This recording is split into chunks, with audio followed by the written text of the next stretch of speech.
Why does Marvel Rivals matchmaking feel the way that it does? Now, that's an interesting question because in my opinion, there's no definitive, true, correct answer. A lot of people on the internet have tried giving like really vague explanations, like, oh, that the game purposely gives you like mismatched, teammates, and they're really lopsided, and your teammates always suck, but you're the one that's always great, and pretty much all you hear on the internet is that everybody else is the EOMM agent except for me. I am not the EOMM agent because I'm correct all the time. And I don't think it's as simple as that. Now, in my infinite rage of playing Marvel Rivals ranked matchmaking, yeah, I'm going to say that in the moment. Like, oh, yeah, I'm doing so good, and this person sucks because he went, Jeff, and he ate all of our teammates and threw us off the map, which is a real thing that happened, by the way, in one of these games. And it sucks, right? But I'm gonna try and give my explanation to the 5 reasons why Marvel Rivals matchmaking feels the way that it does. Now, this video, the background is just going to be the background. You can put this in the car while you're driving. You can put it in the back of your AA meetings and put them in your ear with your ear pods and stuff. So you make two good decisions of stopping your alcohol addiction and listening to Marvel Rivals content. So I'm just going to put some Ultrusi in the background, and y'all can enjoy that. So, reason number 1, again, in my opinion, which is correct all the time, throwers in Marvel Rivals are just not punished hard enough. The penalty for throwing in this game is really, really, really, really, really lackluster. I think, first of all, there needs to be some really hard rules on instant bans. For example, if you get zeros across the board, like 0 heal, 0 assist, 0 damage, 0 everything, you need to be instantly banned for a week right then and there. Because there's no excuse for doing that in ranked, no matter what role you're playing. If you have no damage mitigated, if you have no damage healed, no damage, nothing, no damage done, like, that should be an instant 1 week ban. There should be zero tolerance for that kind of stuff, because that is blatant throwing. Another one, unfortunately, Black Widow is the throw character in this game. So, but a lot of people like using Black Widow. The thing is, when people use Black Widow to throw, most of the time, they're agent on Black Widow, and they have a literal 0% win rate on Black Widow. So I think there should be a way that Marvel Rivals can detect, like, okay, you're playing a character, specifically Black Widow, because sometimes people like playing new characters in ranked, and although that's not throwing per se, and you're a little bit more likely to lose a game, Black Widow specifically people use to throw. So that's it. I mean, that would require NetEase to admit that Black Widow is a throw pick, indirectly, I guess, but I think that's just how it is. That's just how it is. Oh well, they got to deal with it. They got to accept it. This is the game that they created. So that's number 1. That's number 2. And honestly, there needs to be a better system of detecting throwers, because when someone throws a game and multiple people throw them because it's blatantly obvious that person is throwing the game, sometimes it takes multiple games for them to actually get banned, and they're still, it's only like a 2-hour ban or something like that, so it's just a slap on the wrist. It's nothing significant. So throwers are number 1. They need to be like 3 times as hard on throwers than they are right now, because the 15-minute ban is just not enough. That needs to be completely taken out. It needs to be, if you get banned for throwing in a game, you should get banned for at least a day, because most of the time throwers are just in that mindset of like, oh, like, no matter what I do, they just don't want to try, right? So if you force them not to play the game for a day, or even just 12 hours, then hopefully they'll think, right? Their mindset might be a little bit more calm, and they will be less incentivized to throw. So that's number 1. Number 1 is throwers. Throwers need to be just sent to the gulag. I have no respect for them, and honestly, if you throw games just for fun, you can go fuck yourself. Number 2 is balance.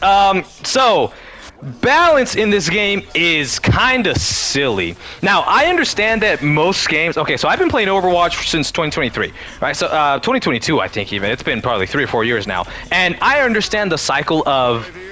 Okay, there's this character that doesn't get played enough, and we want them to get played more, or this month we want this character to be popular for no reason other than, you know, we're bored or whatever, right? It's not... it's sometimes balancing a character isn't just for balance. It's kind of to switch things up in the game and to make it feel a little bit more interesting. But the balance in this game is like just so nonsensical. They're buffing characters that really don't need it, and they're over buffing characters that are already strong. They're nerfing characters that were kind of weak or kind of being left behind, and it just doesn't. The way that they're buffing characters doesn't. All it's done, from what I have seen so far, is decrease the skill ceiling on a lot of these characters. A good example is Invisible Woman.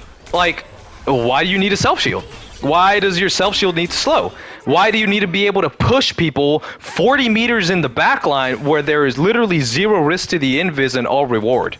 You know what I mean? So it's abilities like that forgive people for making mistakes, and then that's when they start winning games that they shouldn't be winning.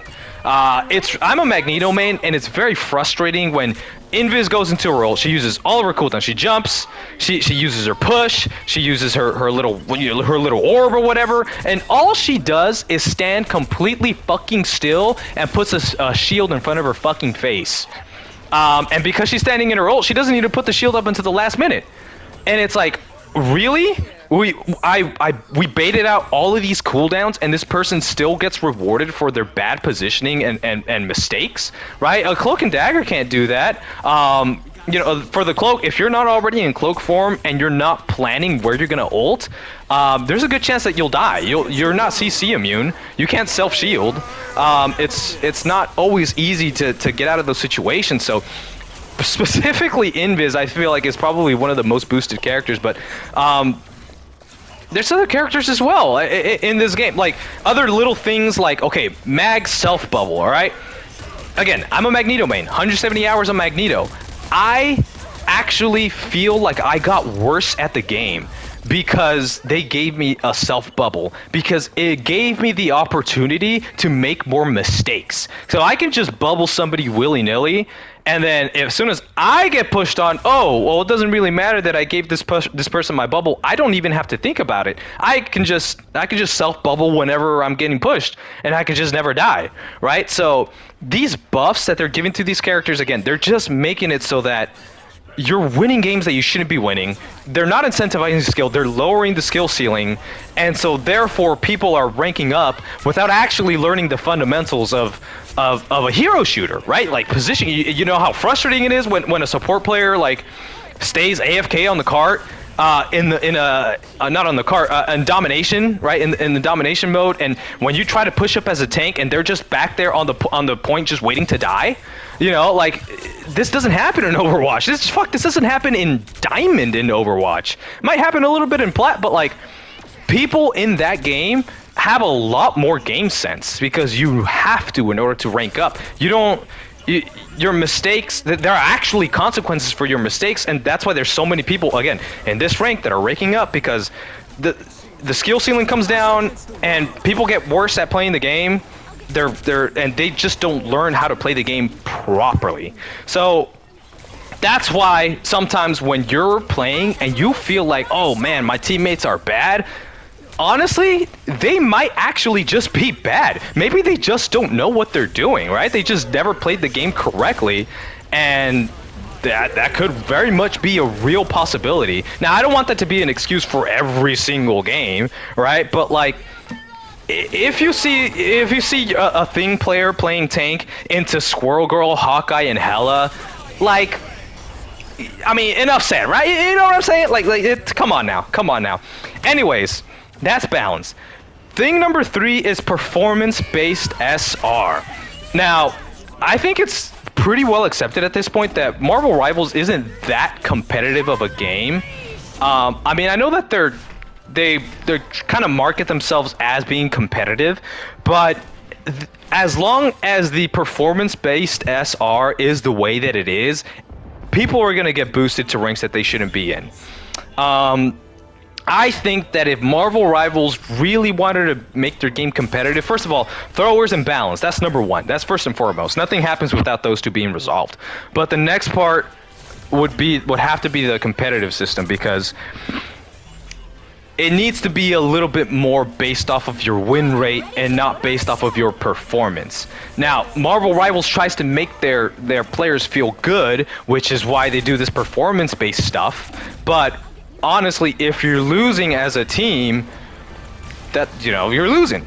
You're losing. Now, again, they're not going to do that because it's going to make their players feel bad and say, oh, I did so well this game, I deserve to win, y que la chingada, right? But again, just go back to Overwatch. Most of the time, when you... Okay, if you look at the spread of the ranks in Overwatch, Plat is normally a 50-50 win rate.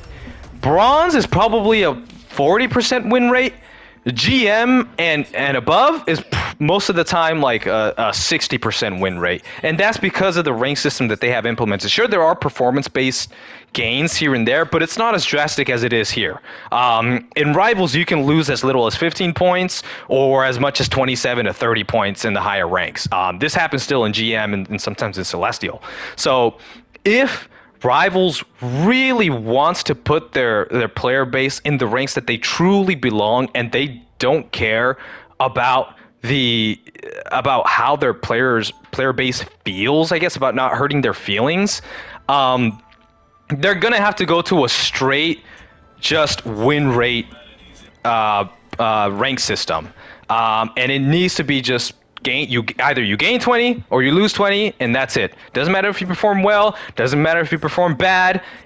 Either you win or you lose, and that's what it comes down to. All that matters at the end of the day is your win rate. And I feel like that's gonna, if they really did that, that would balance out the ranks to what people should actually be based off of their skill, right? So you'll be less likely to be put in a team where they're carried more by their character instead of their actual skill. So that's number one. Sorry, that's number one. That's number three. My gosh, what a rough day it is. Performance-based SR. No, number four. Team balancing. So they released the EOMM video about how their matchmaking works, and they did admit that they do try to soft balance to either to have support players, tank players, and DPS players all on their team. And there is sometimes you just can't control that the DPS player needs to play tank, or the tank player needs to play support, or the support player needs to play DPS, or, you know, whatever, right? And that happens. But the game needs to stay open queue, in my opinion. It sounds really silly, but I think open queue is kind of the way that it needs to go. And I probably am going to make a video in the future of why I think the definitive I guess structure of this game needs to stay open queue, and team and role queue just shouldn't even be in the question at this point. It would take way too much for this game to do that. But the one thing that I do agree with is that there probably does need to be at least 2 supports on a team, because when you have 6 players and you only have 1 support, it's very, very, very, very, very hard to win that. Now, I have seen some like really wacky team comps sometimes where, yeah, they go 5 DPS, 1 support, and they just have so much damage that there's nothing they can do about it. And those are the wacky ones, but I feel like Rivals should at least soft balance to 2 support players on a team. Maybe not support mains, but 2 support players who maybe have, you know, an excess of 20 hours or so on that specific role. And then maybe at least 1 tank player. Again, not a tank main. Tank player is just fine. But yeah, that's the only... Because as much as I like open queue for this game, there are just some certain compositions that will not work no matter what. So I feel like that would kind of help a little bit, because there have been situations where, oh my gosh, I'm in a game and either maybe it is balanced, but they just don't want to play they just don't want to play their role, right? Like sometimes, hey, I'm I play tank most of the time. Sometimes I get tired of that shit, man. I don't want to play against an Invis and get dicked around by Rogue and Emma and Thing and Wolf, and I'm just like, man, fuck that. Like, I want to play Wolf. I want to play DPS or something, you know, and it happens. So, but yeah, that's kind of... The team balancing doesn't happen... the deficiencies of team balancing doesn't happen as often, but when it happens, you feel it. So I think 2 support players at least, just soft locked, or I guess soft balance on a team, because I feel like you can't ask for too much when it comes to team balancing, besides what, you know, putting 2 people of a similar role on a team. So that's that. And number 5. This one's gonna sound a little bit silly because I'm currently in GM1. I've peaked Celestial, so I play in the higher ranks. But smurfing is still a problem even in the higher ranks, and it's ridiculously obvious. I had a game one time where this guy was on his ult account. He was a Thor player. He was solo tanking, and he just absolutely ran the lobby. We had a Wolverine. We had a Bucky. We had an Emma, we had as many counters as we could, but a one above all player is still going to destroy a low Celestial lobby by himself most of the time. The difference between a top 500 player and a low Celestial player is just insane, right? So smurfing does very much still exist in Celestial, and when it happens, it is very, very, very, very, very obvious. Now, the thing is, when you get to the higher ranks, it is a little bit more counterable, because people are, well, the idea is that they're meant to be a little bit smarter, right? And so if one person is popping off really, really hard on the other team, then maybe 2 or 3, it might take 2 or 3 people to counter it, but they can at least shut them down. In lower ranks, yeah, that's where I think performance-based SR is quite a bit more necessary. Now, again, the system would have to be able to detect it a lot easier, which I think that they could. Again, Overwatch does a really good job of this, where even if you, like, I made an ult account once because I got banned, please don't ask me why, but I made an ult account and I said, okay, you know what, on this account, I'm just not going to play any of my mains, and I'm going to see what rank I get. And I'm a tank main on Overwatch as well. So I said, okay, I'm gonna play these 2-3 tanks that I usually don't play with, and then I'm gonna go. And I got pretty close to my actual rank in game, because although I wasn't that good at the character, the fundamentals of playing tank are still kind of similar, and to this day I still don't know how they detected that, but there is a way. There is a way of finding out if people, you know, maybe by looking at their accuracy, maybe by looking at their deaths or something like that. But smurfing just needs to be detectable a lot earlier on, and I feel like they're the ones who really need to be getting that performance-based SR more so than other people. And the punishment for smurfing needs to also be kind of kicked up a notch here and there, because it's very obvious when somebody is smurfing. Usually the count is like level 20, level 30, or something silly like that, and they're just ranking up like crazy. They're carrying the lobbies, and so if you're not gonna ban them, give them just give them 100 points for winning a game, bro. Just get them out of that rank as soon as possible. Give them 200 points. It doesn't matter. Like, just get them out of that rank, and just keep giving them 200, 200, 200. So that if they are stacked with somebody, then they're not going to be able to stack with them after a little while, because they're just going to be ranking up like crazy. But that's, again, for those really obvious smurf accounts where they're like level 20, level 30, have insane aim, they're carrying the lobbies, and, you know, stuff like that. But yeah, so those are my 5 reasons why I feel like Marvel Rivals matchmaking feels the way that it does. Some of these reasons, now there's still the I guess the question of these insane win streaks and these insane loss streaks that happen in a day, where the game will kind of arbitrarily decide that, okay, you're Celestial 2 today, but tomorrow you are GM2 because we said so, right? Like, I can't explain that, honestly. Sometimes it has to do with your mindset, sometimes it has to do with luck, but Rivals is, like, for some reason, not really capable of balancing their matches all that easy, and I feel like it's because of queue times.